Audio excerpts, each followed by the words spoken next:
Jero bulan Ramadan urang aya zakat fitrah. Ieu teh mudabdabun puasa urang teh bainas sama wal ardi. Di tengah ngaganteng moal waka diangkat mun can dikaluarkeun zakat. Kaluarkeun zakat naik ka luhur. Zakatna 3 liter setengah. Beasna dupang bagus dah disiapkeun.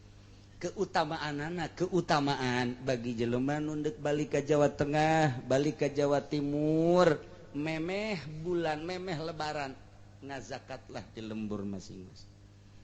Sakali deui urang ibadah nu utama. Ulah sok ngomongkeun ngadenge ka RT di lembur, sia ngontrak di dieu ngising kieu di dieu ngazakat di ditu, hawa nafsu. Lain kitu ieu mah keur nuduhkeun bener-bener ibadah nu mantep. Tama ndek dikitukeun tah aing mah mere bae kitu kasih aing hayang-hayang teuing mah tah daki aing. Aing mah ditu deuk kitu bae sih. Urang keneh tah sia.